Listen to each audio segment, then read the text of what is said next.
सहनौ भुनक्तु सह वीर्यं करवावहै तेजस्विनावधीतमस्तु मा विद्विषावहै।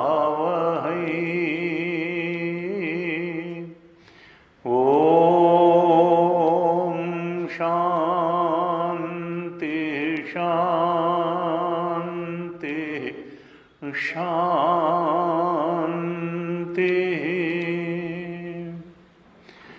सदाशिवसमारम्भां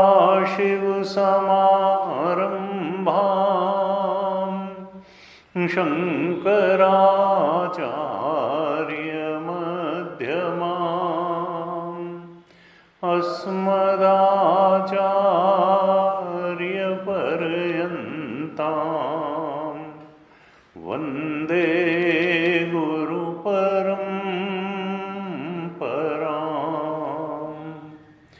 अज्ञानतिमिरान्धस्य ज्ञानाञ्जनशलाकया चक्षुरुन्मीलितं येन तस्मै श्री गुरवे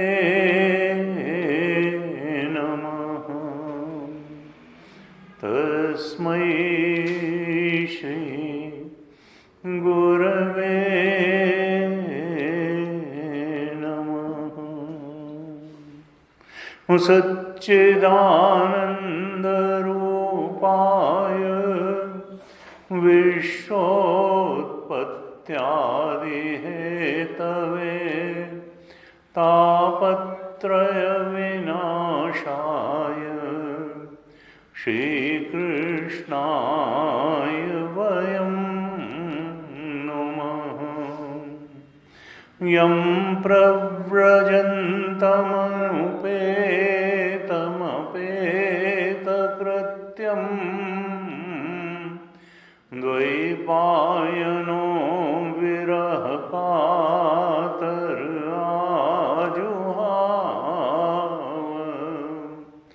पुत्रेति तन्मयतया तरवोऽभिनेदुः तं सर्वभूतहृदयं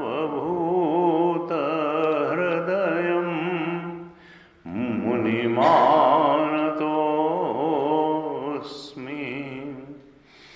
तं सर्वभूतहृदयं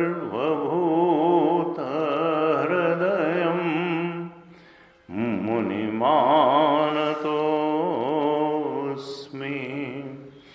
नारायणं नमस्कृत्य नरं चैव नरोत्तमं देवीं सरस्वतीं व्यासं ततो जयमुदीरयेत्। कृष्णाय वासुदेवाय हरये परमात्मने प्रणतक्लेशनाशाय गोविन्दाय प्रणत क्लेशनाशाय गोविंदाय नमो नमः।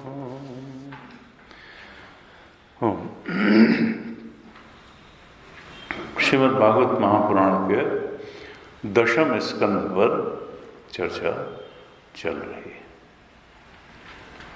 हमने दशम स्कंद के 23 अध्यायों तक चर्चा की थी पिछली कक्षा तक। इसके आगे बड़े सुंदर सुंदर प्रसंग आने वाले हैं। भगवान की भक्ति भय का निवारण कर देती है, संकट का निवारण कर देती है। हरिः स्मृतिः सर्व विपद विमोक्षणम, भगवान के स्मरण से सारी विपदाओं से मुक्ति हो जाती है। भगवान की लीलाएं भगवान के स्मरण का एक माध्यम बनती हैं। और हमने देखा कि भगवान ने असुरों का संहार किया, ब्रह्मा जी के भी मान को भंग किया। ऐसा नहीं कि केवल असुरों का ही संहार किया, क्योंकि ये अहंकार ऐसी चीज है कि आसुरी वृत्तियों में व्यक्ति जब बढ़ता है तो भी अहंकार होता है, और कई बार देवताओं को भी अपने प्रभुत्व का अहंकार हो जाता है। प्रभुता पाए का ही मद नाही, प्रभुत्व मिलने पर व्यक्ति सत्य से कट जाता है और अपने को ही फिर सबसे बड़ा मान, जबकि सबसे बड़े तो भगवान हैं। आदमी तो या कोई भी प्राणी तो खिलौना है प्रकृति के हाथ का, लेकिन वो सोचता है मैं जैसे स्वयंभू हूँ, भगवान है स्वयंभू, हम स्वयंभू नहीं। हम तो कर्म चक्र से बंधे हुए एक शरीर को प्राप्त करते हैं, फिर समाप्त होता है, फिर प्राप्त करते हैं। प्रकृति के हाथ में खिलौना है आदमी। अब यह है कि वो ठीक तरह से अपने कर्म को कर ले, संसार की उन्नति ही उन्नति है यही मान के न बैठ जाए, बल्कि भगवत प्राप्ति भी इसी मनुष्य जीवन का उद्देश्य है। ये बात किसी तरह से उसकी समझ में आ जाए कि बाहर संसार यात्रा ही सब कुछ नहीं है, अंतर यात्रा ज़्यादा बड़ी बात है, अंतर ज्ञान ज़्यादा बड़ी बात है। खाली संसार का ही ज्ञान प्राप्त करने में, संसार की उपलब्धियां ही प्राप्त करने में न पड़ा रहे। आत्मा की उपलब्धि संसार की उपलब्धि से बहुत बड़ी बात है, और वास्तव में तो वही बड़ी बात है। ये तो केवल साधन मात्र हैं संसार की उपलब्धि। और इसी के लिए भगवान अवतार लेकर के आते हैं, यही बात समझाने आते हैं कि झूठ मूठ का अहंकार मत करो। अज्ञान के कारण तुम अहंकार करते हो। गुरुजी बार बार कहते हैं अहंकार करने के लिए कोई बहुत बड़ा अचीवर होना जरूरी नहीं है। अहंकार के लिए सिर्फ एक चीज की आवश्यकता होती है अहंकार करने के लिए, और वो चीज है मूर्खता। मूर्खता। अगर कोई अहंकारी है इसका मतलब कि वो एक बात तो उसके पास जरूर है, वो है मूर्खता। अन्यथा अहंकार की कोई बात नहीं है। काहे का अहंकार, सब यहीं रह जाएगा। तो ज्ञानी मूढ़ न कोई, तुलसीदास जी न कोई ज्ञानी है न कोई मूढ़ है। जब तक भगवान जिसको की कृपा रहती है तो वो ज्ञानी बना रहता है, नहीं तो झट से मूढ़ हो जाता है।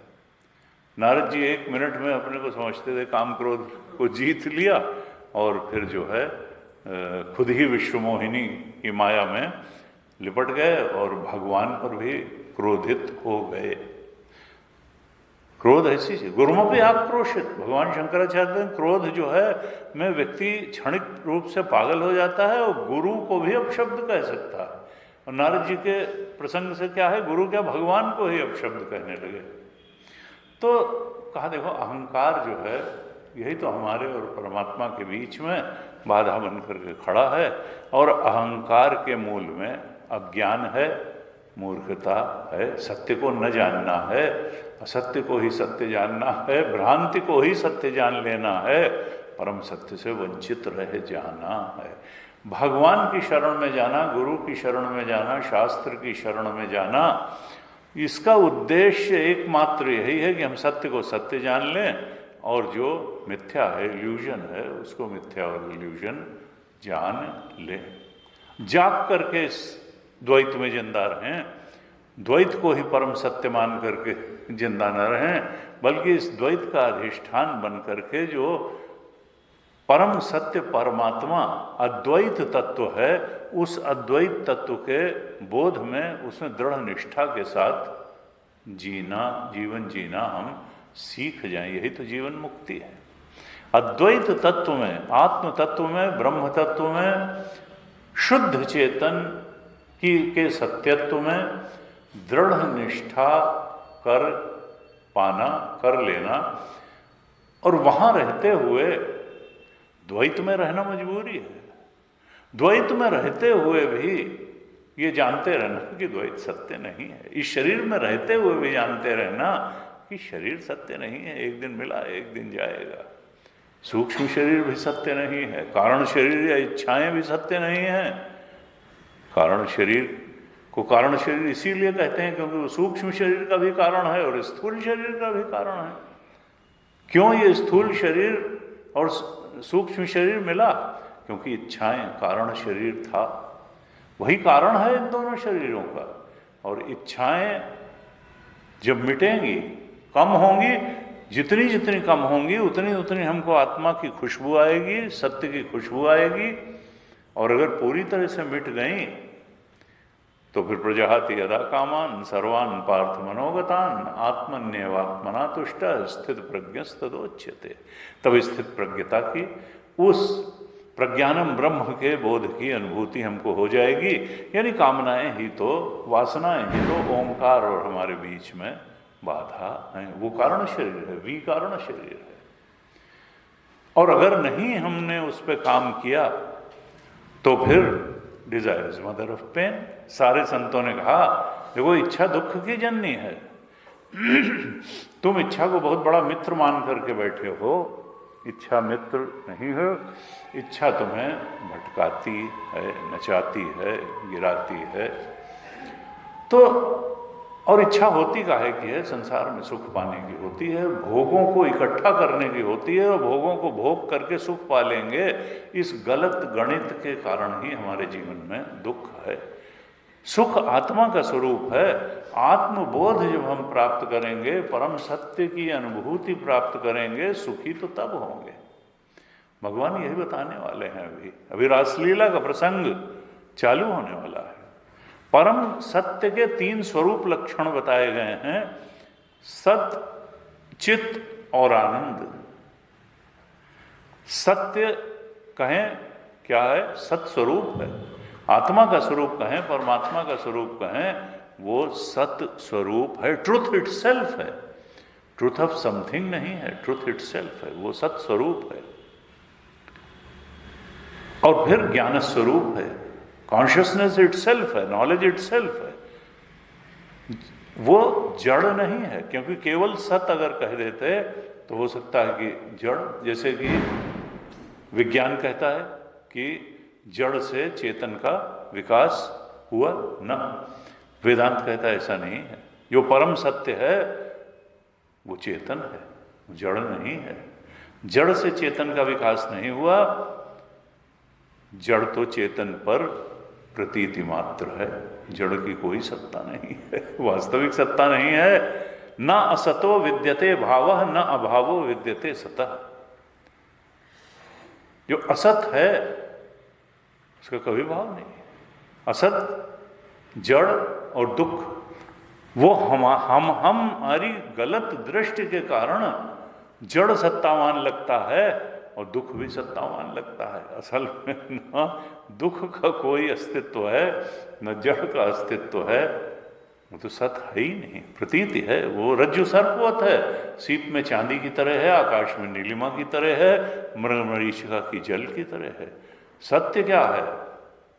जो चेतन है, जो ट्रुथ इटसेल्फ है, वही नॉलेज, कॉन्शियसनेस इटसेल्फ है, और वही ब्लिस इटसेल्फ है। आनंद मात्र है हमारा स्वरूप। दुख हमारा क्रिएशन है, जड़ हमारा क्रिएशन है, हमारे कॉन्सेप्ट्स हैं ये। ये तो लगता है कि बाहर है, सपने में भी सपने की सृष्टि बाहर ही लगती थी, जागृत में जागृत की सृष्टि बाहर लग रही थी। सपने में भी एक शरीर था, जागृत में भी एक शरीर है। आत्मा में जागने के बाद मालूम पड़ेगा कि नहीं, स्वप्न सृष्टि की तरह ही जागृत सृष्टि है। या निशा सर्वभूतानाम तस्याम जागृति संयमी यस्याम जागृति भूतानी सा निशा पश्यतो मुने। जो आत्मा में जागा हुआ है उसके लिए जागृत अवस्था भी स्वप्न की ही भांति है। मनोदृश्यमिदम, ये जागृत अवस्था वृत्ति से जानी ही नहीं जाती है, थॉट से, ये थॉट में ही है, वही वृत्तिस्थ है ये जगत। जैसे सपना वृत्तिस्थ था और वृत्ति से ही जाना जा रहा था, सपने की सृष्टि वृत्ति में ही तो थी, मन में ही तो थी। ये भी मनोदृश्यमिदम सर्वम यत्किंचित सचराचरम मनसो ही अमनी भावे द्वैतम नैवोपलभ्यते। जब मन अमनी दशा को, आत्म भाव को प्राप्त हो जाता है, जान लेता है, तो द्वैत वैसे ही चला जाता है जैसे सपना चला जाता है जागने के बाद। झूठो सत्य जाहि बिनु जाने जिम भुजंग बिनु रजु पहचाने, जहि जाने जग जाए हेराई जागे जथा सपन भ्रम जाई। जैसे जागने पे सपने का भ्रम चला जाता है, ऐसे ही आत्मा में जागने के बाद ये जागृत अवस्था जो उतनी ही भ्रम और भ्रांतिपूर्ण है, भ्रांतिजन्य है, जैसे सपना भ्रांतिजन्य था, तो जागृत अवस्था का भ्रम भी समाप्त हो जाता है।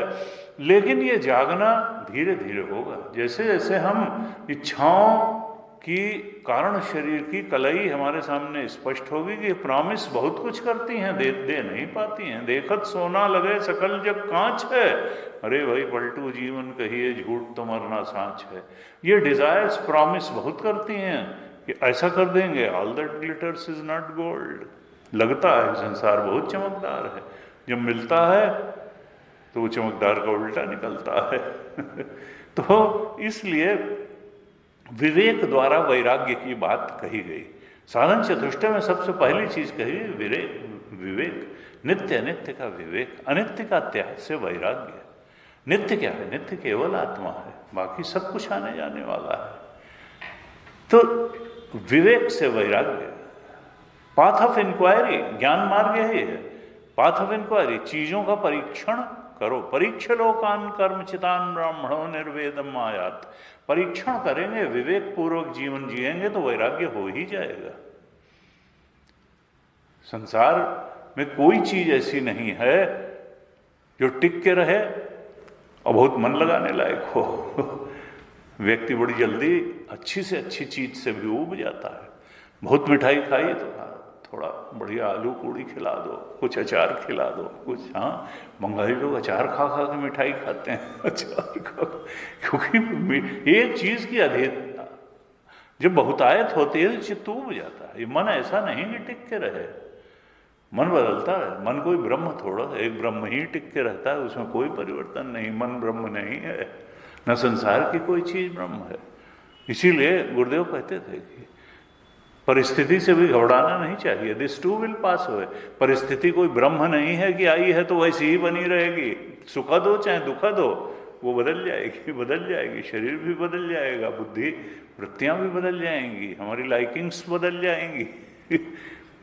तो देखा जाए तो सरक सरक जाता है, संसरती थी संसार है। जो सरक जाता है वो संसार है, संसरती थी संसार है। तो यहां पर संसार का उपयोग करना है, शरीर का उपयोग करना है, बुद्धि का उपयोग करना है, मन की संवेदनाओं का उपयोग करना है, वासनाओं को भी सद्वासना, भगवत वासना, आत्मबोध की वासना बना करके उनका उपयोग करना है। ये सब टूल हैं, इनको अच्छा सात्विक बना करके आत्मबोध के लिए इनका उपयोग करना है। परम सत्य के बोध में दृढ़ता से स्थित होने के लिए इनका उपयोग करना है। लेकिन इन्हीं को, साध्य को ही, साधन को ही साध्य मान के नहीं बैठ जाना है। संसार साधन है, शरीर साधन है, सब चीज साधन है, इसको साधन के रूप में स्वीकार है। साध्य तो आत्मबोध ही है, और इसके लिए भगवान की कृपा भी आवश्यक है, हमारा प्रयत्न भी आवश्यक है, गुरु का संग भी आवश्यक है, शास्त्र का संग भी आवश्यक है, क्योंकि सत्संग से बढ़ करके कोई साधना नहीं। वैसे तो हर व्यक्ति अपने अपने ढंग से साधना करता ही है, लेकिन वेदांत यही कहता है कि सत्संग से बढ़ करके कोई साधना नहीं है, क्योंकि सारी साधनाओं का लक्ष्य हमारी भ्रांति दृष्टि को मिटा करके सत्य दृष्टि लाना ही है। और भ्रांति को मिटाने के लिए समझ ठीक होना आवश्यक है। तो सारी साधनाएं समझ ठीक करने के लिए हैं, दृष्टि को ठीक करने के लिए हैं। संसार जैसा और जितना और जो कुछ है वैसा इसको समझना, शरीर को समझना जैसा है, और आत्मा की जो महत्ता है उसको भी समझ लेना। हर चीज से ठीक संबंध स्थापित करना, शरीर से भी, मन से भी, बुद्धि से भी, कॉजल बॉडी से भी, और संसार की जो भिन्नताएं हैं इनसे भी। और उसके लिए फिर हमको मनमानी जीवन नहीं, भोग परायण नहीं, त्याग परायण जीवन ही होगा। इसीलिए गीता में संयम की बात बार बार कही जाती है। इंद्रिय संयम चाहिए, मन संयम चाहिए।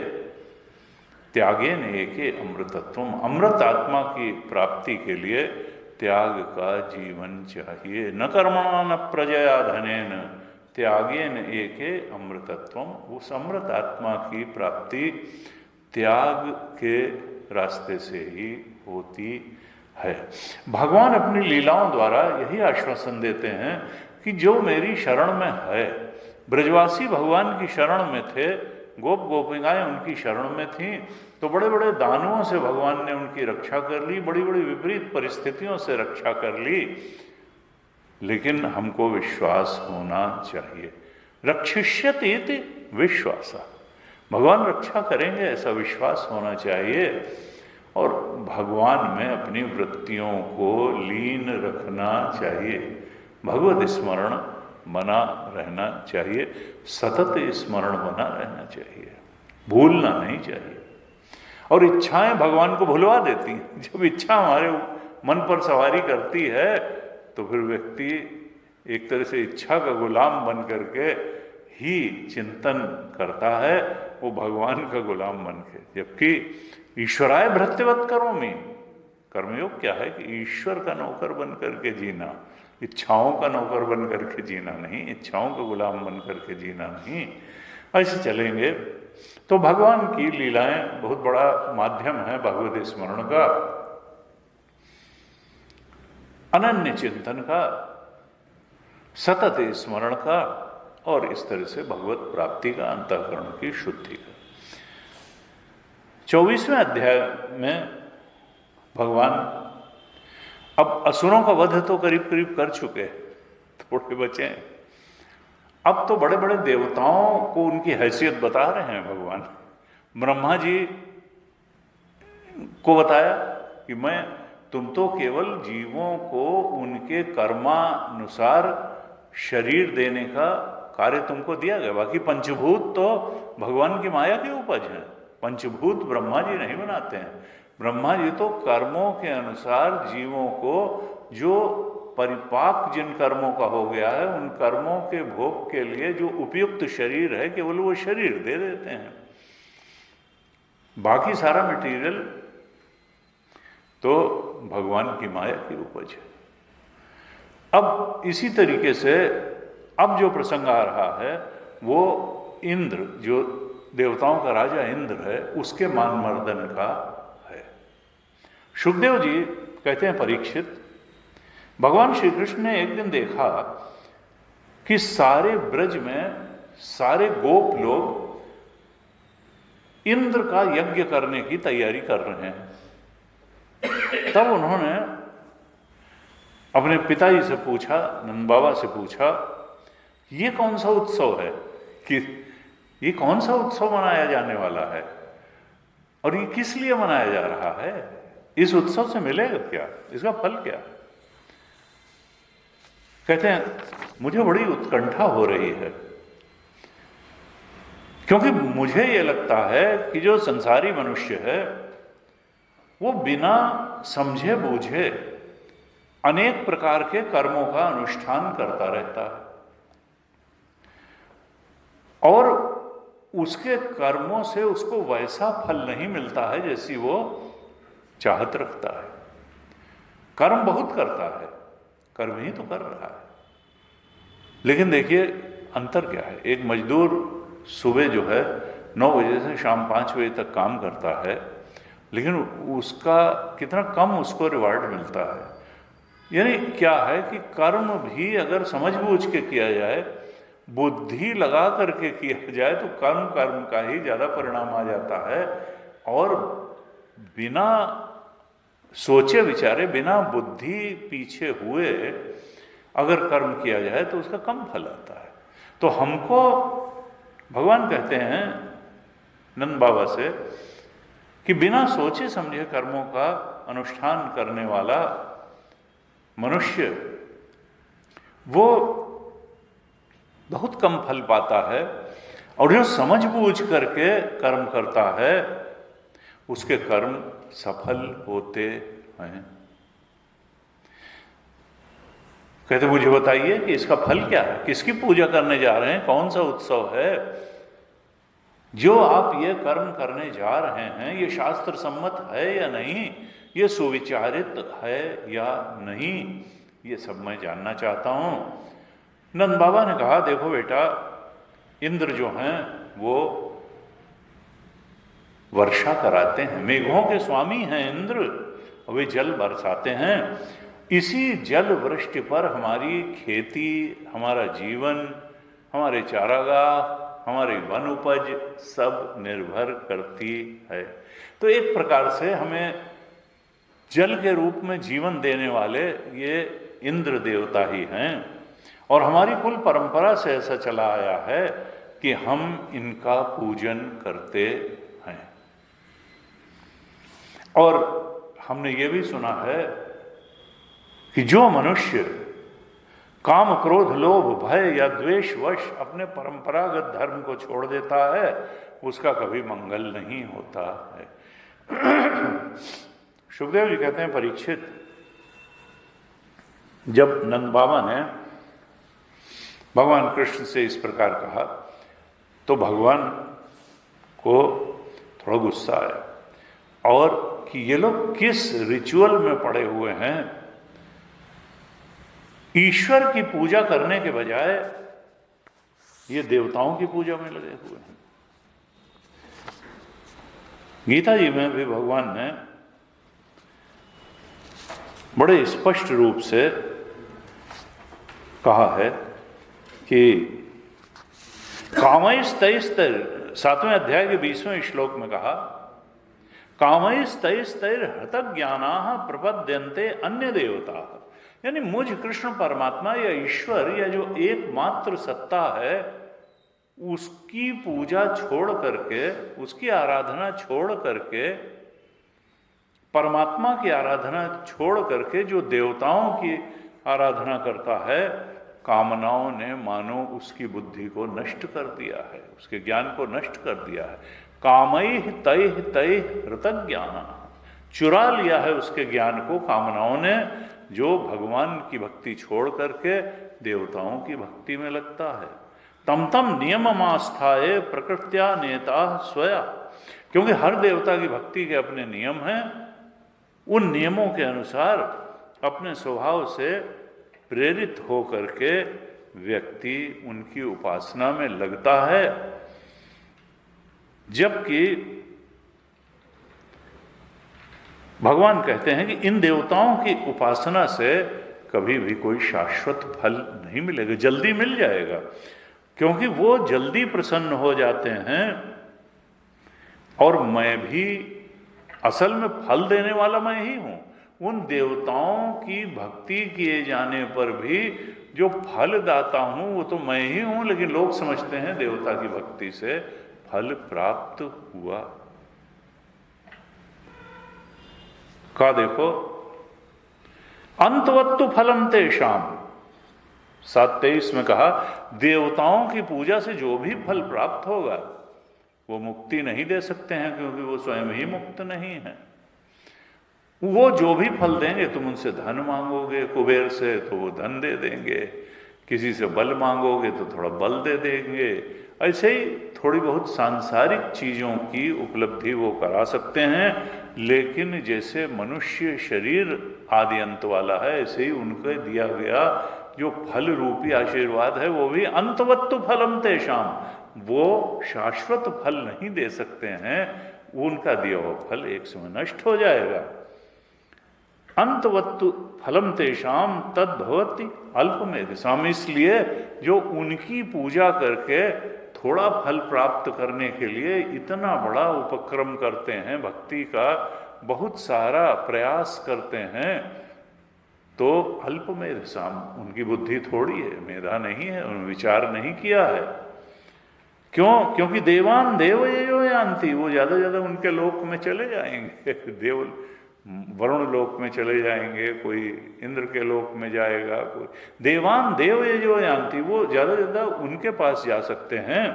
मद भक्ता यान्ति मामपि, लेकिन मेरा भक्त तो आत्मबोध को, परमात्म बोध को, मुक्ति को, ब्रह्मस्वरूप के बोध को प्राप्त हो जाता है। तो थोड़ा इंद्र को उसकी हैसियत बताने के लिए और एक देव पूजा की परंपरा के बजाय ईश्वर पूजा का महात्म्य ब्रजवासियों पर प्रकट करने के लिए अब भगवान ने ये लीला करी। भगवान ने कहा नंद बाबा से कि पिताजी, मैं तो ऐसा समझता हूं कि सारे ही प्राणी अपने कर्म के अनुसार ही जन्म लेते हैं और प्रारब्ध पर्यंत जिंदा रहते हैं, और प्रारब्ध समाप्त होते ही वो उस शरीर को छोड़ देते हैं, मृत्यु को प्राप्त हो जाते हैं। तो कर्मानुसार ही जीवन है और कर्मानुसार ही वो जीवन की समाप्ति भी है। और जीवन काल में भी जो कुछ सुख दुख भय और मंगलमयी परिस्थितियों की प्राप्ति होती है वो भी कर्म के ही अनुसार होती है। यानी काहु न को सुख दुख कर दाता, निज कृत कर्म भोग सब भ्राता, कर्म प्रधान विश्वर चिराखा, जो जस करे सो तस फल चाखा। तो कर्म का सिद्धांत है, उसके अनुसार लोग जी रहे हैं, परिस्थितियों को भोग रहे हैं कर्म के अनुसार, और फिर मरण को भी प्राप्त हो रहे हैं। इसमें इंद्र कहाँ से आ गया? इसमें इंद्र का क्या योगदान है? जब सभी प्राणी अपने अपने कर्मों का ही फल भोग रहे हैं तो फिर इंद्र की आवश्यकता क्या है और इंद्र की पूजा की क्या आवश्यकता है? क्या ये इंद्र देवता मनुष्यों के कर्म फल को बदल सकते हैं? अगर नहीं बदल सकते हैं तब उनसे हमारा और उनकी पूजा से हमारा प्रयोजन क्या है? अरे मनुष्य तो अपने स्वभाव के, पूर्व संस्कारों के, कर्म के, प्रारब्ध के अधीन है और उसी का अनुसरण करता है। फिर वो देवता हो, असुर हो, मनुष्य हो, सब अपने स्वभाव में ही स्थित हैं। सारा जगत कर्म सिद्धांत के अनुसार चल रहा है। मनुष्य कर्म के अनुसार ही योनियों को प्राप्त करता है। दुष्कर्मी व्यक्ति अधम योनियों में जाता है, सत्कर्मी उच्च योनियों में जाता है, मिश्रित कर्म वाला मनुष्य योनि में पाता। तो योनि कौन सी मिलेगी इसका निर्धारण भी कर्म ही करता है। कर्मानुसार शरीर ग्रहण करता है, कर्म के अनुसार ही शरीर छोड़ता है, और कर्म के अनुसार ही उसको शत्रु मित्र अनुकूल प्रतिकूल परिस्थितियां प्राप्त होती हैं। उसी के अनुसार स्वभाव का निर्माण होता है और उसी के अनुसार वो व्यवहार भी करता है। इसलिए देखा जाए तो कर्म ही गुरु है और कर्म ही ईश्वर है। कर्म ही ईश्वर का मतलब यहाँ भगवान एक तरह से कन्विंस कर रहे हैं, ईश्वर तो ईश्वर है, वो तो भावे उमेटी सकहि त्रिपुरारी। तो ऐसा नहीं, ईश्वर की भक्ति जो है उससे तो कुछ भी करतुम अकर्तुम अन्यथा करतुम। लेकिन यहाँ फॉर ऑल प्रैक्टिकल पर्पसेस बता रहे हैं इंद्र से कंपैरिजन करके कि इंद्र के कंपैरिजन में कर्म ज़्यादा बड़ी बात है, क्योंकि कर्म जीवन का नियंता है, इंद्र नियंता नहीं है। कहते हैं पिताजी से, नंद बाबा से कहते हैं कि इसलिए मनुष्य को चाहिए कि वो वर्णाश्रम धर्म का पालन करे, वर्णाश्रम धर्म का आदर करे, उसके अनुकूल कर्मों को करे। और हमारे शास्त्रों में वर्णित है कि ब्राह्मण 18वें अध्याय में गीता में चारों वर्णों के धर्म या कर्म भी बताए गए हैं।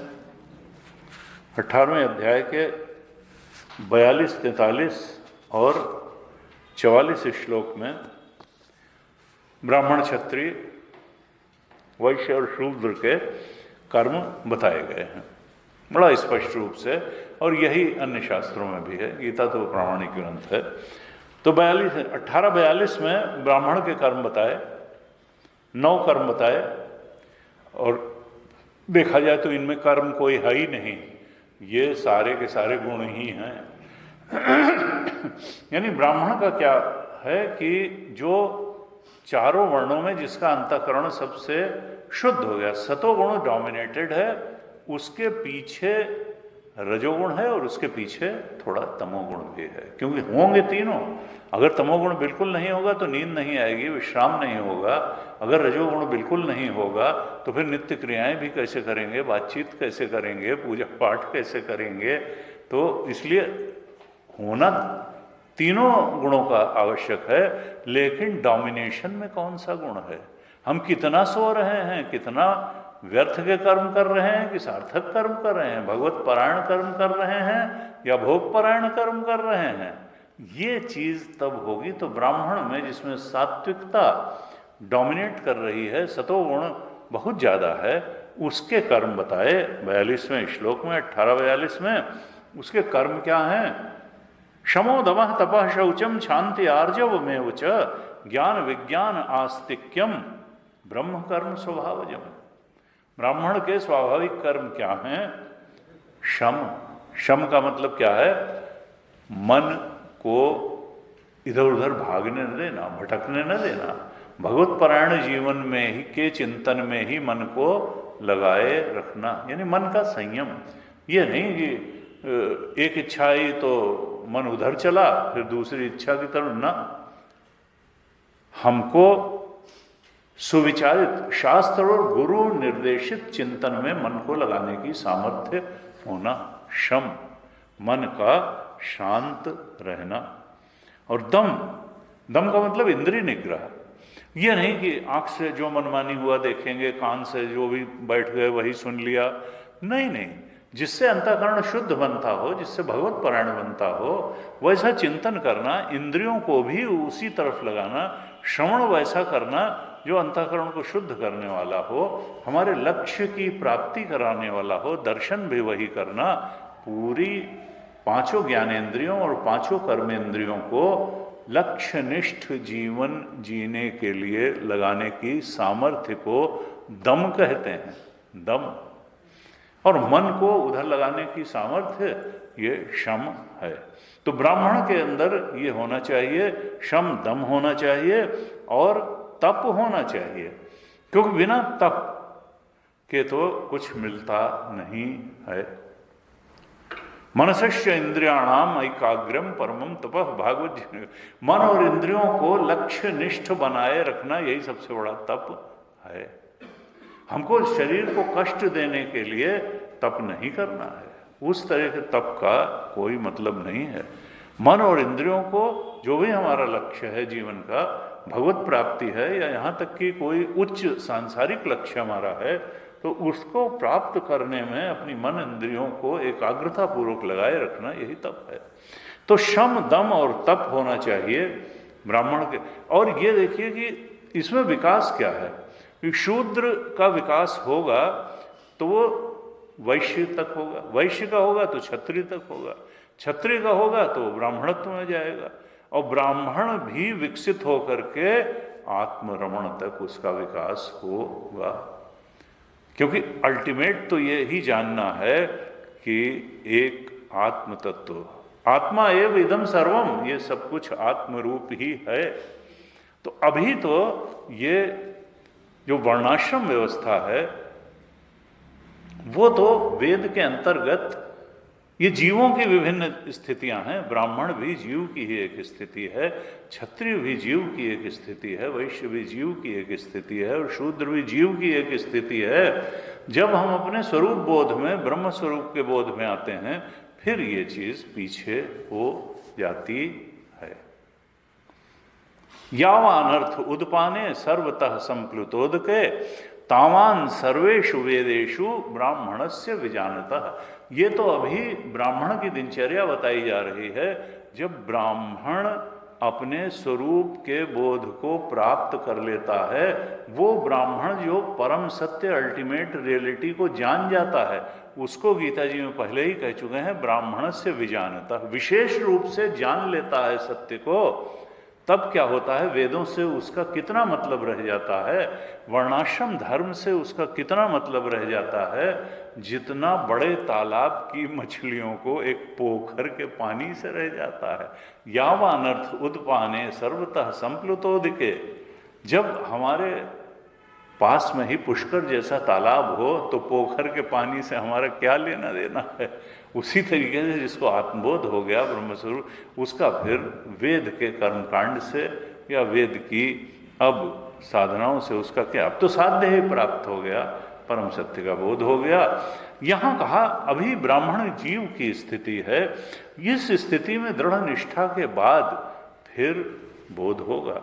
उसके लिए आवश्यक है शांति, क्षमा का जीवन, आर्जव, निर्भयता और सरलता का जीवन, शास्त्र ज्ञान का जीवन, विज्ञानम, उस शास्त्र ज्ञान के बोध की तरफ भी बढ़ना, विज्ञानम, आस्तिक्यम, शास्त्र के वचनों में श्रद्धा होना, भगवान में श्रद्धा होना।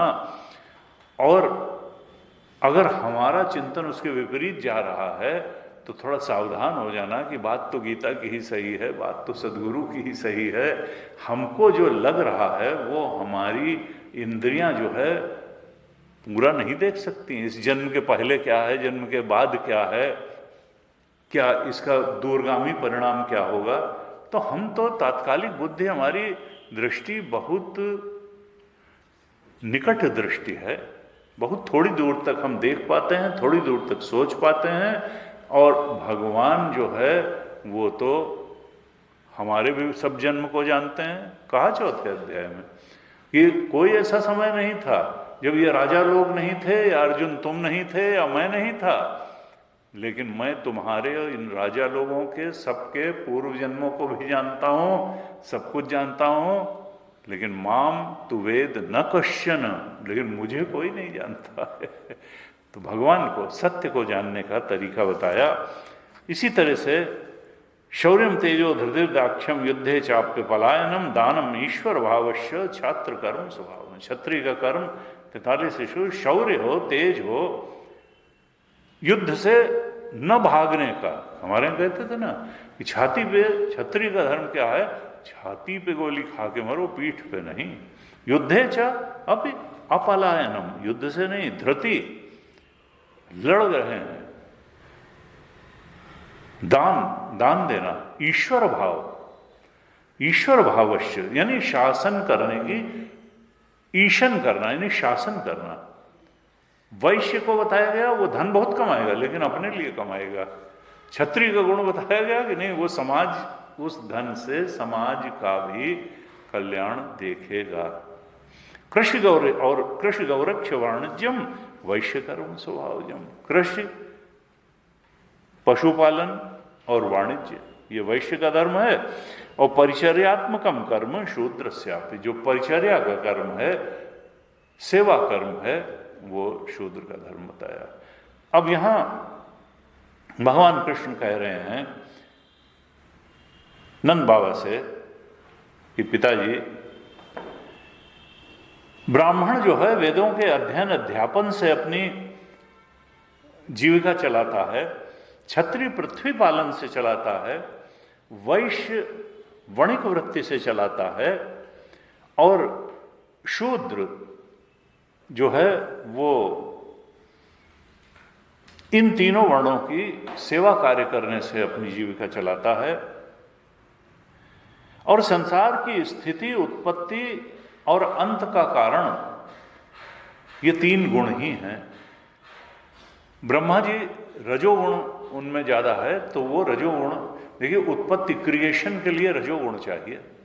कामेश क्रोधेश रजोगुण समुद्भव, काम से ये पूरा संसार सृष्टि चल रही है, वो रजोगुण से उत्पन्न। तो रजोगुण उत्पत्ति का कारण है और सतोगुण स्थिति का कारण है और तमोगुण नाश का कारण है, प्रलय का कारण। तो ये तीन गुण ही हैं जो उत्पत्ति का, स्थिति का और प्रलय का कारण है।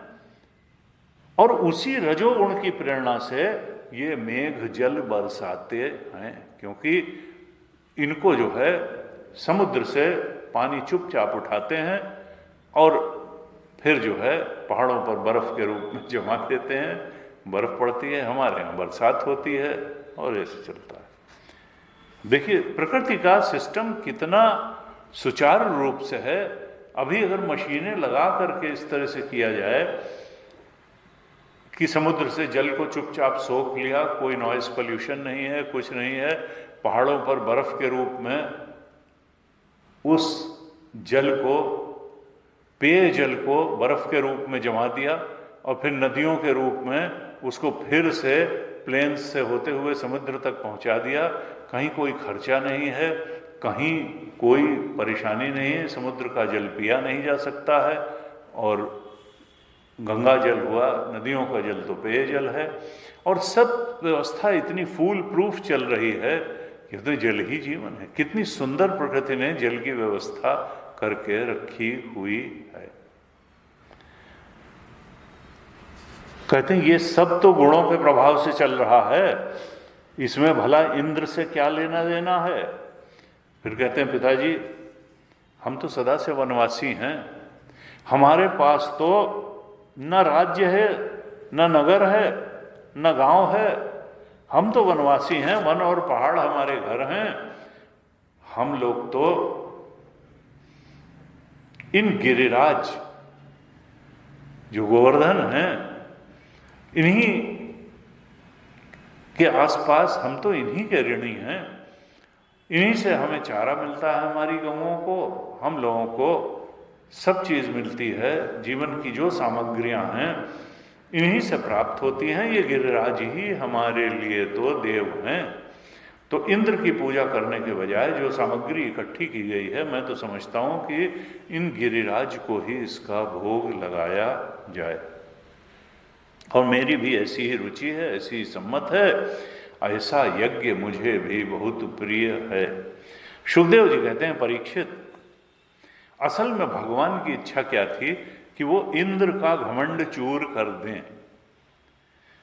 और जब इतनी लीलाएं देखने के बाद अब सारे व्रजवासियों को, गोपों को भगवान कृष्ण भगवत तुल्य ही लगने लगे थे, तो इसलिए उनकी बात को नकारना तो किसी के वश। वो समझते थे कृष्ण जो है हमारे रक्षक हैं और इनकी जो बात है उसको तो मान ही लेना चाहिए। जैसे ही भगवान कृष्ण ने प्रस्ताव किया कि इस सामग्री से इंद्र की पूजा न करके गोवर्धन की पूजा की जाए, गिरिराज की पूजा की जाए, तो नंद बाबा ने भी प्रसन्नता पूर्वक स्वीकृति दे दी और सारे गोप भी तैयार हो गए।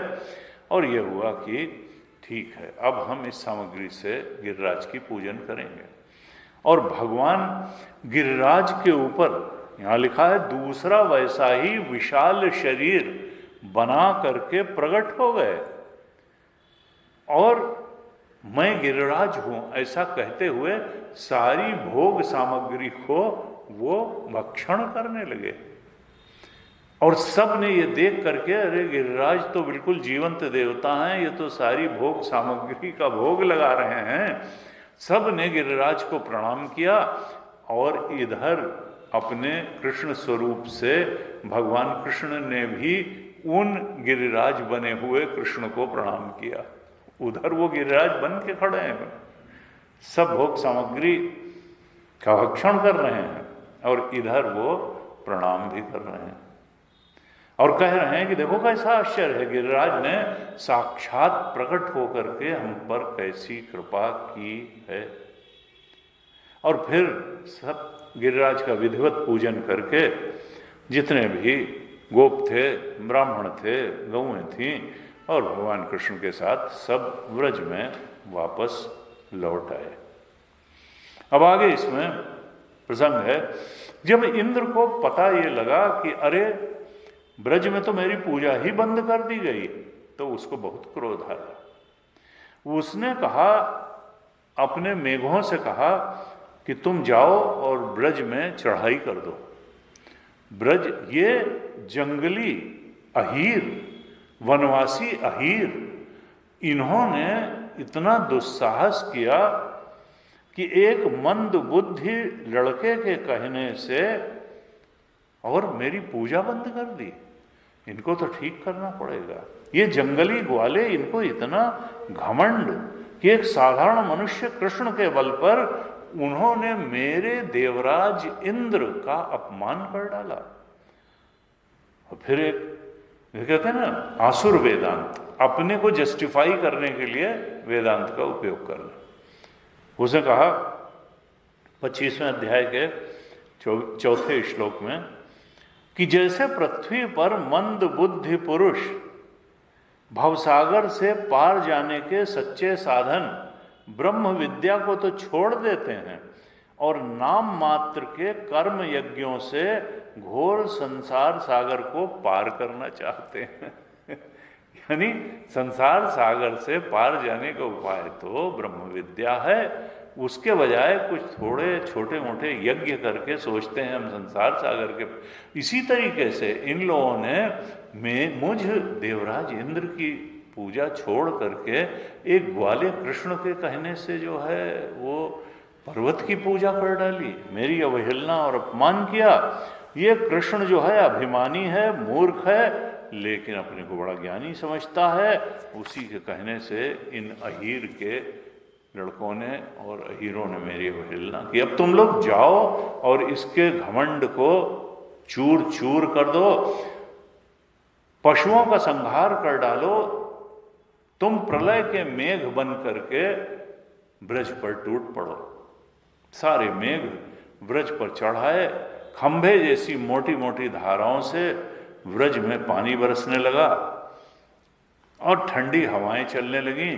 सारे पशु ठिठुरने लगे, ब्रजवासी भी ठंड से ठिठुरने लगे। समझ में नहीं आ रहा था कि क्या करें, और तब सब कृष्ण की शरण में आए। कृष्ण की शरण में आए कि कृष्ण अब तुम ही हमारी रक्षा करो, इंद्र हमारे ऊपर क्रोधित है, हमारी रक्षा करो। भगवान समझ गए कि सब इंद्र की ही करतूत है। हमने चूंकि इंद्र के यज्ञ को भंग कर दिया है, इंद्र की पूजा नहीं की, इसलिए वो बिना ऋतु के ही प्रचंड वायु और ये ओले आदि के साथ घनघोर वर्षा कर रहा है और ये सबक सिखाना चाहता है ब्रजवासियों को।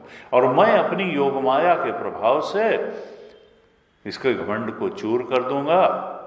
ये इंद्र आदि लोकपाल हैं, लेकिन मूर्खतावश इनको इतना घमंड हो गया है कि ये अपना काम भूल करके और अपने प्रभुत्व का दिखावा करने में ही लगे रहते हैं। देवता लोगों को तो सत्व प्रधान होते हैं और उनको सतोगुणी कार्य ही करना चाहिए। ये बदला लेने का कार्य और इस तरीके का घमंड प्रदर्शन का कार्य देवताओं को शोभा नहीं देता है। इनका तो अब अभिमान भंग होना ही चाहिए, घमंड भंग होना चाहिए।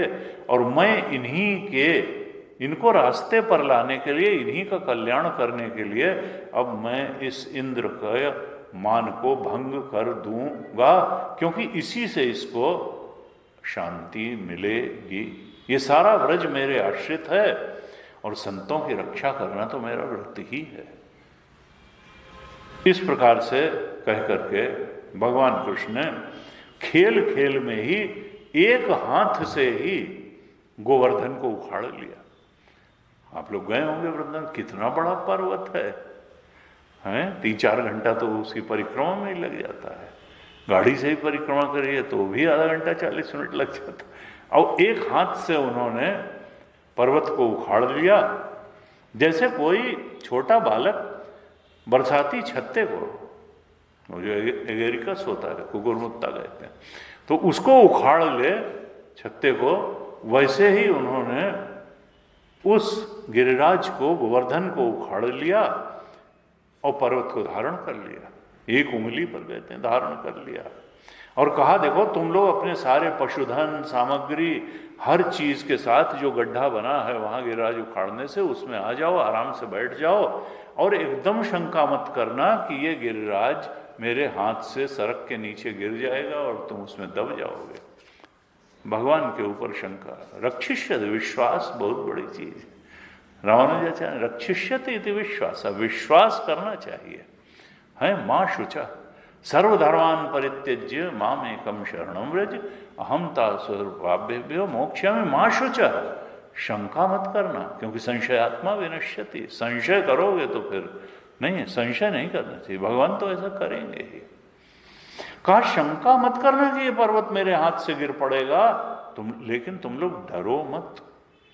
अब सारे ग्वाल बाल अपने गोधन के साथ, छकड़ों के साथ, अपने परिवारजनों आश्रितों के साथ, अपने भृत्यों के साथ गोवर्धन के गड्ढे में आकर के बैठ गए, और 7 दिन तक इंद्र लगातार वर्षा करता रहा, और भगवान 7 दिन तक जो है उस गिरिराज को अपने एक हाथ से एक उंगली पर उठाए रहे।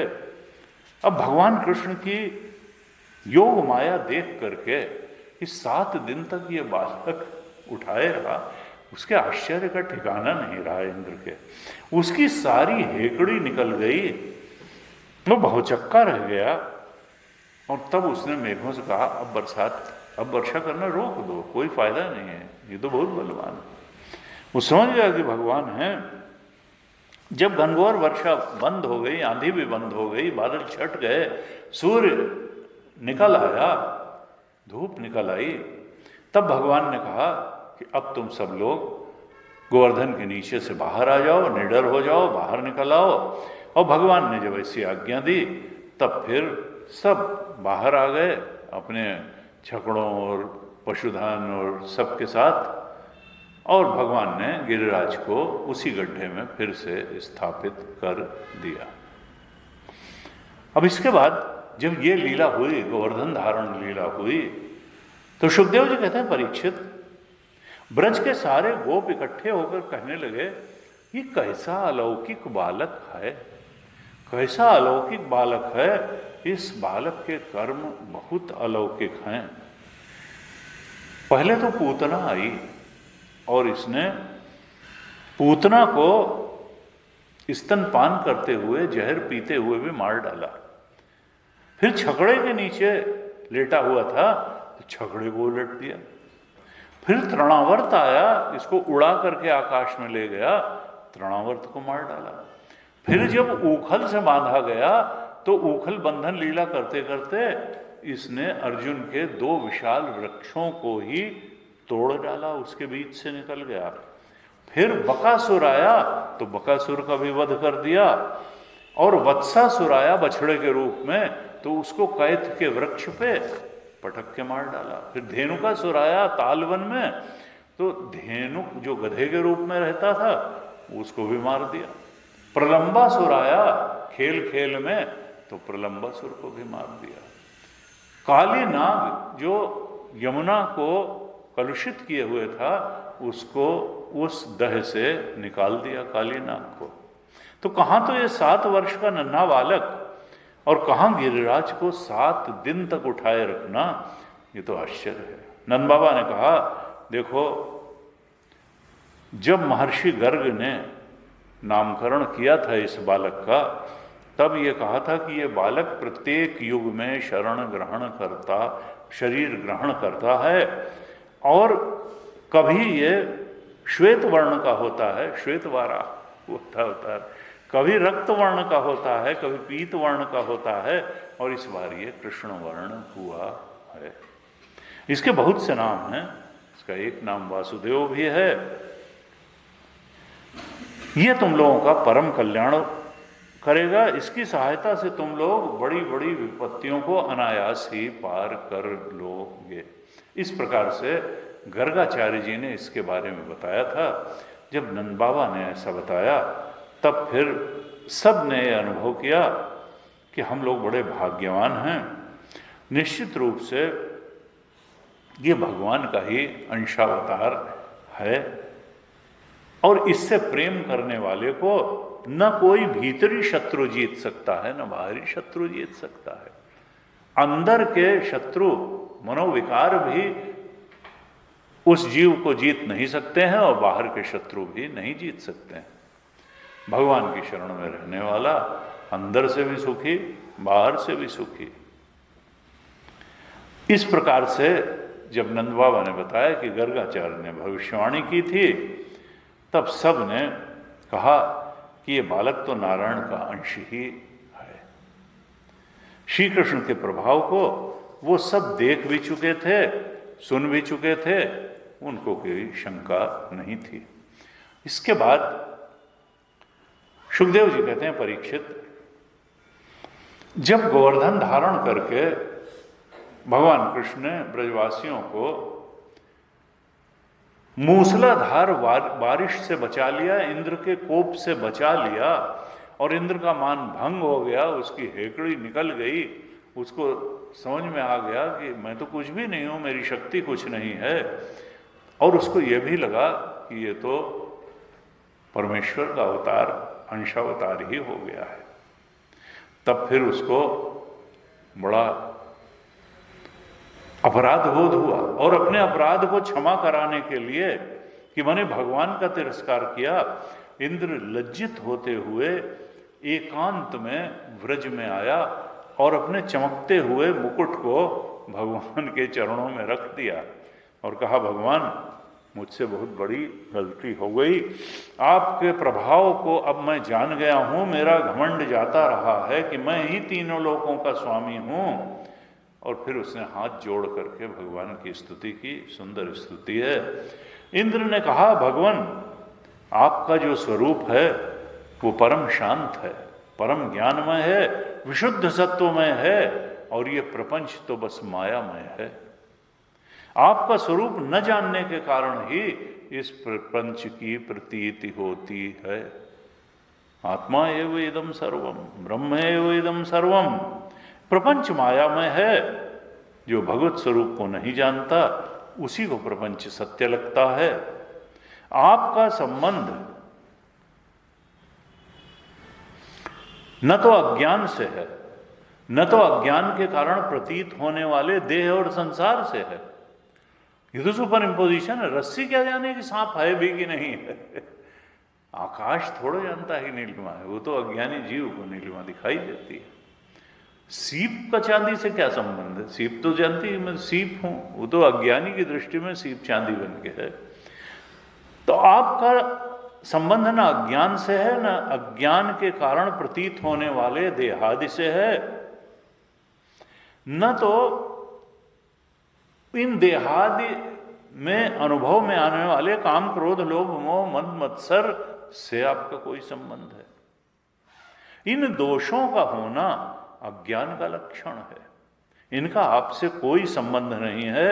आप तो धर्म की रक्षा करने के लिए और दुष्टों का दमन करने के लिए ही अवतार ग्रहण करते हैं। परित्राणाय साधूनाम विनाशाय च दुष्कृताम धर्म संस्थापनार्थाय संभवामि युगे युगे। गीता में स्वयं भी भगवान ने कहा, आप इस जगत के पिता हैं, गुरु हैं, स्वामी हैं। आप भक्तों की अभिलाषा को पूर्ण करने के लिए अपना लीला शरीर प्रकट करते हैं। कहता, भगवान मैं आपकी शक्ति से, आपके प्रभाव से अभी तक अनजान था, इसलिए मुझसे आपका अपराध हो गया।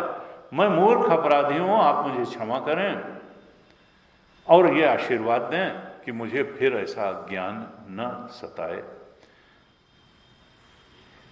आपका ये अवतार असुरों का वध करने के लिए हुआ है और भक्तों का कल्याण करने के लिए हुआ है।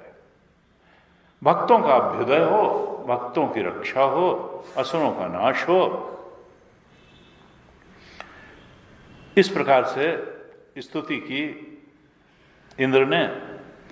कहा, आपका ये शरीर जो है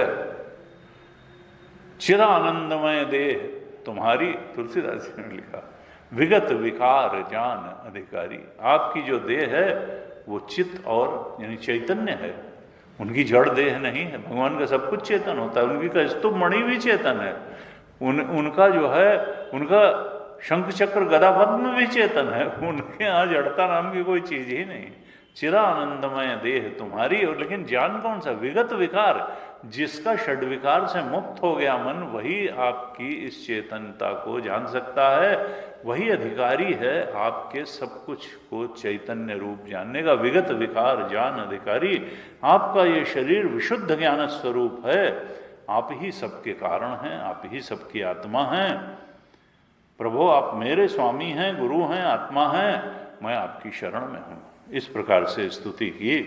भगवान ने कहा, देखो इंद्र, तुम ऐश्वर्य से मतवाले हो रहे थे, तुम देवराज हो, तुम्हारे पास इतना धन संपत्ति ऐश्वर्य और प्रबुद्ध है, प्रभुता है, तुम मतवाले हो रहे थे। तुम पर अनुग्रह करने के लिए ही मैंने तुम्हारे मान को, अहंकार को, घमंड को खंडित किया है, भंग किया है, इसलिए कि घमंडी मेरा स्मरण नहीं करता है, वो तो अपनी प्रभुता का स्मरण करता है, देखता है कि कहीं कोई बेवकूफ़ तो नहीं समझ रहा है, अगर समझ रहा हो तो फिर उसको मैं दंडित करूं। कहा नहीं, इसलिए मैंने तुम्हारा मान भंग किया कि तुम नित्य निरंतर मेरा स्मरण बनाए रख सको, क्योंकि मनुष्य ऐश्वर्य और धन संपत्ति के मद से अंधा हो जाता है और तब ये नहीं देख पाता है कि मैं परमेश्वर उसके काल रूपी दंड लेकर के काल रूप होके उसके सिर पर सवार हूं। काहे का अहंकार, आज हैं कल नहीं रहेंगे, आज आए सो जाएगा। वो देख नहीं पाता है कि काल का पंजा कभी भी पड़ सकता है। तो ये जीवन में जो सत्कर्म करना है, जो भक्ति करनी है, जो ज्ञान प्राप्त करना है, जो सत्संग करना है, वो जल्दी से जल्दी कर लो। ये कोई 60 साल के बाद की बात नहीं है। पता नहीं 60 साल आएगा भी कि नहीं आएगा, कितना आएगा, कब आएगा। धन के मद से, ऐश्वर्य के मद से व्यक्ति अंधा हो जाता है तो परमात्मा को भूल जाता है, और मैं जिस पर अनुग्रह करना चाहता हूं उसे ऐश्वर्य भ्रष्ट कर देता हूं कि देखो तुम्हारा धन बहुत बड़ी चीज है, ऐश्वर्य बहुत बड़ी चीज नहीं है, तुम्हारा पद और प्रभुत्व बहुत बड़ी चीज नहीं, मैं बहुत बड़ी चीज हूं। मेरी आज्ञा का पालन करो। इंद्र तुम्हारा मंगल हो, अब तुम अपनी अमरावती नगरी में जाओ और मेरी आज्ञा का पालन करो। नित्य निरंतर मेरी सन्निधि का, मेरी निकटता का अनुभव करते रहना, मेरे संयोग का अनुभव करते रहना, और जो तुम्हारा कार्य है उसको मर्यादित ढंग से करना। ये नहीं कि बदला लेने के लिए मैं गौ को आज्ञा दे दी। तुम फंक्शनरी ऑफ नेचर हो। देवता क्या है? These are functionaries of nature. इनको एक एक काम दिया गया है। अपने काम को, जैसे कि किसी संस्था को चलाने के लिए किसी को पर्सनल मैनेजर बनाया जाता है, किसी को मटेरियल मैनेजमेंट का काम दिया जाता है, किसी को पर्सनल मैनेजमेंट का काम, किसी को फाइनेंशियल मैनेजमेंट का काम, तो हर एक का अपना काम होता है। तो ऐसे ही नेचर में भी फंक्शनरीज ऑफ नेचर है देवता। तो तुम अपना काम सबसे अच्छे ढंग से करो। तुम ये मत समझो कि मैं इस सृष्टि का चलाने वाला हो गया, बनाने वाला हो गया, वो तो ईश्वर है। तुम तो ईश्वर के कार्यकर्ता हो। कोई उन्नत जीव हो कि तुमको एक विशिष्ट कार्य दिया गया है, लेकिन तुम हो जीव। जो मनुष्य का कर्तव्य है ईश्वर की तरफ बढ़ना, ईश्वर के सच्चे स्वरूप के बोध को, वही तुम्हारा भी कार्य है। तुम्हारा भी लक्ष्य जो है वो इंद्र बन करके रुआब छांटना नहीं है, बल्कि ईश्वर की आराधना समझते हुए अपने कार्य को सबसे अच्छे ढंग से करना है। तुम उचित रीति से मर्यादा का पालन करना। शुभदेव जी कहते हैं, परीक्षित, फिर कामधेनु भी आई थी इंद्र के साथ। कामधेनु ने अपने दूध से भगवान का अभिषेक किया, और देवराज इंद्र का जो ऐरावत था वो अपने सूंड में आकाश गंगा का जल लेकर के आया था। तो इंद्र ने उस आकाश गंगा के जल से भगवान कृष्ण का अभिषेक किया, और इंद्र ने भगवान को गोविंद नाम से संबोधित किया। इस प्रकार से इंद्र ने भगवान का अभिषेक करके, भगवान की स्तुति करके, और वो सब जो देवता गंधर्व साथ आदि उनके साथ आए थे, उनके साथ वो फिर स्वर्ग में चला गया, अमरावती में अपनी नगरी में चला गया। 28वें अध्याय में कहते हैं कि एक बार क्या हुआ। देखिए, ईश्वरी भगवान कृष्ण की लीला प्रारंभ से ही ईश्वरी लीला है। उन्होंने इस बात को छुपाया नहीं कि मैं ईश्वर नहीं हूं, मैं तो, वो कोई मर्यादा पुरुषोत्तम मनुष्य का आदर्श प्रस्तुत करने के लिए नहीं आए थे। वो तो पूरा अपना ईश्वरी प्रभाव को प्रकट करते हुए ही इस धरती पर आए थे, अपने ईश्वर की सत्ता का भान कराने के लिए। राम जी के अवतार में मर्यादा पुरुषोत्तम राम, इसीलिए कहते हैं कि कृष्ण की लीलाओं का अनुकरण नहीं करना है। लीलाओं का अनुकरण, आचरण का अनुकरण तो राम जी का करना है, और वचनों का अनुकरण भगवान कृष्ण का करना है। गीता के वचन अनुकरणीय हैं, और राम जी की पितृभक्ति, मातृभक्ति, भ्रातृभक्ति, जो उनका आचरण है वो अनुकरणीय है। राम जी ने आचरण, राम अवतार में उन्होंने सदाचरण दिखाया कि मनुष्य को किस प्रकार का आचरण करना चाहिए, व्यवहार करना चाहिए, संबंधों का निर्वाह कैसे करना चाहिए। और कृष्ण अवतार में उन्होंने गीतावाद वगैरह बोल करके बताया कि मनुष्य के जीवन का लक्ष्य क्या है, उस लक्ष्य को कैसे प्राप्त करना चाहिए। तो कृष्ण का वचन अनुकरणीय है और राम जी का आचरण अनुकरणीय है। यहां आता है, सुखदेव जी कहते हैं, परीक्षित, नंद बाबा ने एकादशी का उपवास किया और अगले दिन रात में ही जब द्वादशी लग गई तो फिर वो स्नान करने के लिए गए, यमुना जी में गए। और उनको ये नहीं मालूम था कि इस समय असुरों की वेला है, असुर निकले हुए हैं, इस समय स्नान नहीं करना चाहिए। जैसे ही वो यमुना जी के जल में रात में घुसे, वरुण के सेवक एक असुर ने उनको पकड़ लिया और वो जल के स्वामी वरुण के पास उनको ले गया। जैसे ही व्रज में ये खबर फैली कि नंद बाबा यमुना जल में रात्रि में स्नान करने के लिए गए थे, वो तो लौट के नहीं आए, वो खो गए, तो सारे के सारे जितने व्रजवासी थे वो सब के सब बहुत परेशान हो गए, उद्वेलित हो गए, रोने पीटने लगे और कृष्ण की शरण में गए। हमेशा कृष्ण की शरण में जाते थे।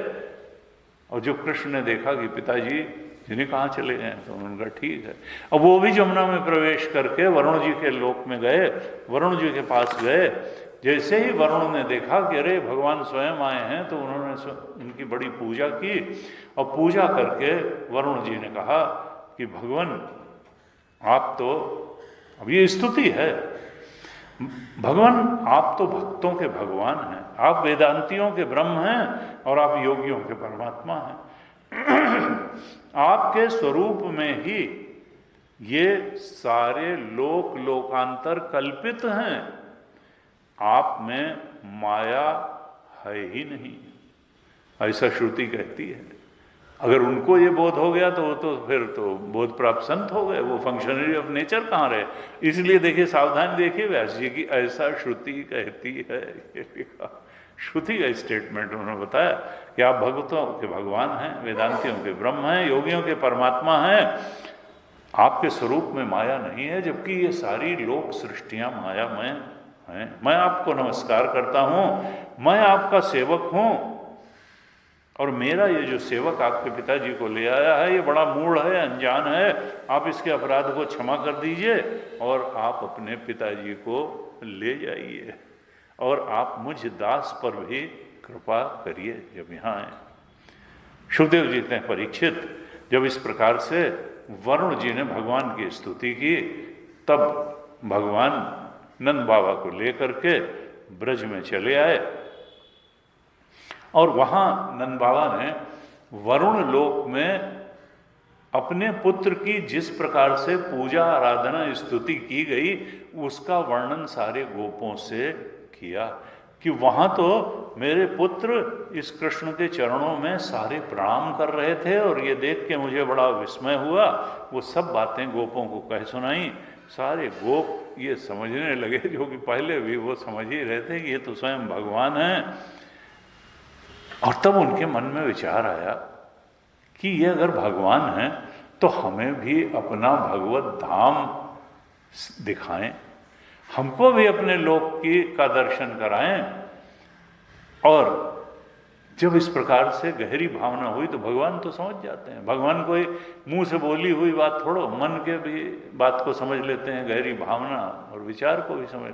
भगवान समझ गए कि ये सब मेरे भक्त हैं और ये मेरा लोक देखने के लिए अब इनकी आकांक्षा बहुत गहरी हो गई है। तब भगवान यहाँ 13वें श्लोक में आता है कि संसार में जीव अज्ञानवश शरीर में आत्मबुद्धि करके बैठा है। अज्ञान के कारण शरीर को ही आत्मा मान लेता है और फिर कामना पूर्ति के लिए कर्म करने लगता है। यानी जो भगवान शंकराचार्य 3 कहते हैं, देखिए यहाँ भी 13वें श्लोक में है, जनो वै लोक एतस्मिन् अविद्या काम कर्म भी। इस संसार में ये लोग चल कैसे रहे? अविद्या से कामना और कामना से कर्म, यही चल रहा। अविद्या कामना कर्म, अविद्या कामना कर्म। अविद्या का है कि आत्मा की, अपने स्वरूप की, भगवत स्वरूप की का अज्ञान है, इसलिए कामना सिर जमाए बैठी है और कामना प्रेरित कर्म में ही व्यक्ति लगा हुआ है। अविद्या कामना कर्म, तो अविद्या काम कर्म भी ये जीव अज्ञान व शरीर में आत्मबुद्धि करके और कामना करता है और कामना की पूर्ति के लिए नाना प्रकार के कर्म करता है और फिर उन कर्म के फलस्वरूप इसको नीची ऊंची योनियां मिलती हैं। कभी देव योनि में जाता है, कभी मनुष्य योनि में, कभी पशु योनि में, पक्षी योनि में। इस प्रकार से योनि में भटकता रहता है। क्यों? क्योंकि वो आत्मस्वरूप को नहीं पहचानता है। भगवान श्री कृष्ण ने दया करके फिर गोपों को अपना परम धाम दिखाया। वहीं उसी सरोवर में ब्रह्म हृदय में प्रवेश कराया उनको, जिसमें अभी अक्रूर जी आगे वर्णन आएगा, उनको प्रवेश कराया और वहाँ उनको भगवान का धाम देखने को मिला था। उसी ब्रह्म हृदय में भगवान गोपों को ले गए, वहाँ डुबकी लगवाई और सबसे पहले भगवान ने उनको ब्रह्म स्वरूप का साक्षात्कार कराया। क्योंकि असल में तो भगवत धाम हमारा आत्मा ही है, वही तो भगवत धाम है। आत्मा ही भगवान है और आत्मबोध ही भगवत धाम में रमण करना है। आत्मरमण ही परमात्मा रमण है। तब उसमें से निकाल करके उस हृदय से भगवान ने परम धाम का दर्शन कराया। और जब गोपों ने भगवत धाम के दर्शन किए, उसका अनुभव किया, तो परमानंद में मग्न हो गए। क्योंकि तो ब्लिस इट सेल्फ है, वो तो आनंद। देखिए रास यही है, आनंद जो है वो चेतन को ही प्राप्त होता है। जड़ थोड़ा आनंद, दीवार थोड़ा आनंदित हो जाती है, इसलिए बात आनंद पे जाके पूरी होती है। आनंद चेतन है और आनंद ही जड़ भी, आनंद ही सत्य भी है। सत्य अगर जड़ होगा तो उसका कोई मतलब नहीं है। इसी तरह अगर सत्य और चेतन आनंद स्वरूप न हुआ तो भी उसका कोई मतलब। तभी तैत्तिरीय उपनिषद में बढ़ते बढ़ते बढ़ते बढ़ते भृगुवल्ली में कहा अंत में, आनंदाध्येव खल विमानि भूतानि जायन्ते आनंदेन जातानि जीवन्ति आनंदम प्रयन्ति अभिसंविशन्तीति तद विजिज्ञासस्व तद ब्रह्म। आनंद ही ब्रह्म है। इसीलिए सारे ही प्राणी आनंद ही पाने के लिए दौड़ते हैं। ये कोई कि कहीं पढ़ाया नहीं जाता है कि सुख के लिए जियो। वो सुख की दौड़, आनंद की तरफ की स्वाभाविक दौड़, आत्मा की तरफ की, परमात्मा के बोध की ही स्वाभाविक दौड़ है। क्योंकि हमारा स्वरूप ही आनंद स्वरूप है, परमात्मा स्वरूप है। इसलिए असल में सुख की जो खोज है वो आत्मा की ही खोज है, परमात्मा आनंद है। आनंद से ही हमारा जन्म हुआ है, आनंद में ही हम जीते हैं, आनंद की तरफ दौड़ते हैं और आनंद में ही लीन हो जाना, आनंद ब्रह्म में लीन हो जाना ही हमारे इस जीवत्व का उद्देश्य है। आनंदाध्यय, आनंद, और जो आनंद है वही चेतन भी है और वही सत्य भी है। सच्चित आनंद। तो आनंद तक जाके बात पूरी होगी। परमानंद में मग्न हो गए नंद बाबा और सारे ग्रुप, और फिर भगवान श्री कृष्ण की स्तुति करते हुए वो परम विस्मय की अवस्था में प्राप्त हो गए। इस प्रकार से प्रसंग पूरा होता है। इसके बाद रासलीला का बहुत पावन प्रसंग प्रारंभ होता है, क्योंकि जब तक भगवान के साथ रास न हो, रास ही तो रसो वैसा, भगवान के साथ जब तक प्रेम का संबंध न हो, रस न अनुभव हो, रास न हो, तो फिर तो ये जीवन दुख के लिए थोड़ा है। भगवान के साथ रासलीला के ही लिए है, आत्मरमण के ही लिए है, भगवत रमण के। आज ही तक ओम पूर्णमदः पूर्णमिदं पूर्णात् पूर्णमुदच्यते पूर्णस्य पूर्णमादाय पूर्णमेवावशिष्यते। ओम शांति शांति शांति। हरि ओम। श्री गुरुभ्यो नमः। हरि ओम।